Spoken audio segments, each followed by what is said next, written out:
Hello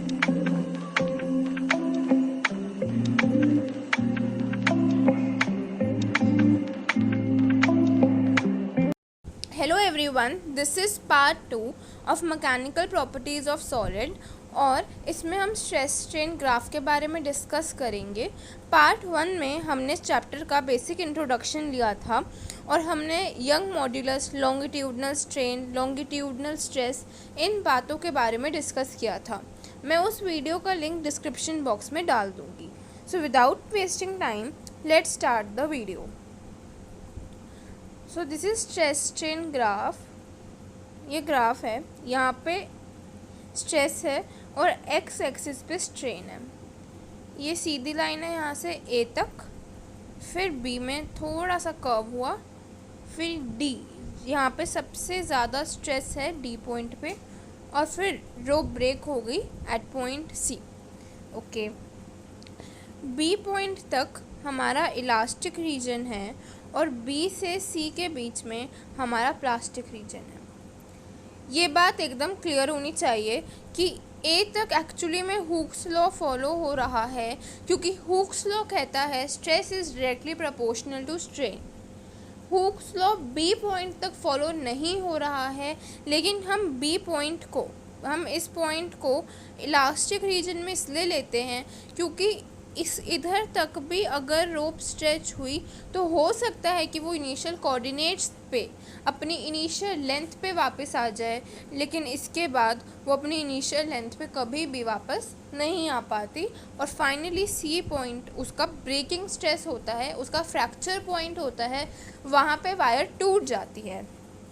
ठीक है, तो जो ए पॉइंट है, this is elastic point. Elastic point वो पॉइंट हो गया जहाँ पे हुक्स लॉ फॉलो हो रहा है, जहाँ तक हुक्स लॉ फॉलो हो रहा है।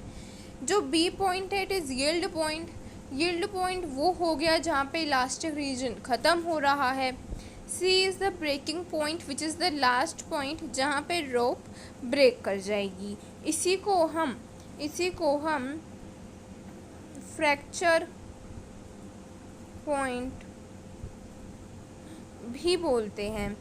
ठीक है, और जो हमारा डी है, this is ultimate tensile strength, क्योंकि यहाँ पे स्ट्रेस जो है इस पॉइंट पे, स्ट्रेस इज़ मैक्सिमम। जो स्ट्रेस है वो यहाँ पे मैक्सिमम है। ठीक है, when stress is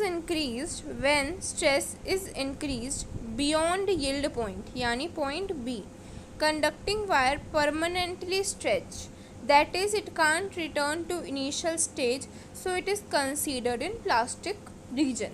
यानी बी पॉइंट के बाद अगर आप स्ट्रेस इंक्रीज करोगे तो वो कभी भी अपने इनिशियल लेंथ पे नहीं आ पाएगा, right. Point 2, point C represents breaking point और fracture point. Wire becomes thin at C, thus it will break at somewhat less stress। देखो, जो ग्राफ है वो आप यहाँ पे ध्यान से देखोगे तो डी के बाद थोड़ा सा नीचे आ गया, ये सी है, ये डी है।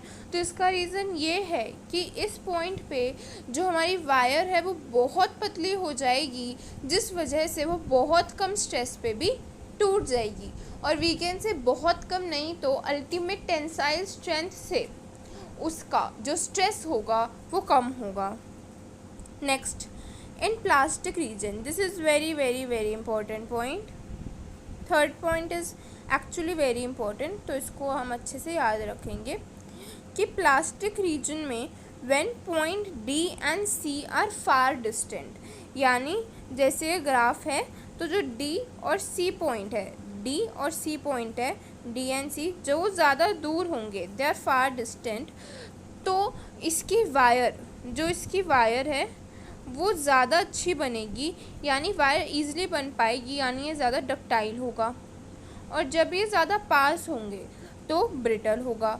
सो in plastic region when point D and C are far distant, it is more ductile and more plastic deformation will take place.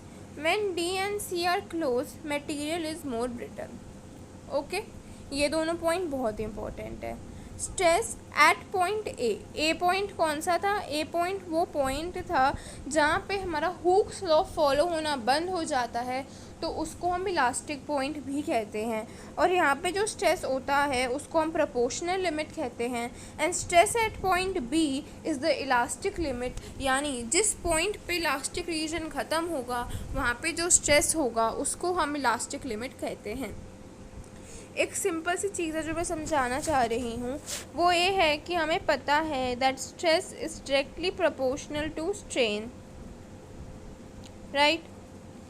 अगर हम इसको हटाएंगे प्रोपोर्शनैलिटी को, तो यहाँ पे यंग मॉड्यूलस इनटू स्ट्रेन या फिर कोई भी इलास्टिक कांस्टेंट इनटू स्ट्रेन, यानी स्ट्रेस और स्ट्रेन का अगर तुम ग्राफ बनाओगे तो उसका जो स्लोप होगा वो यंग मॉड्यूलस होगा, और जो स्लोप होता है वो tan थीटा के इक्वल होता है।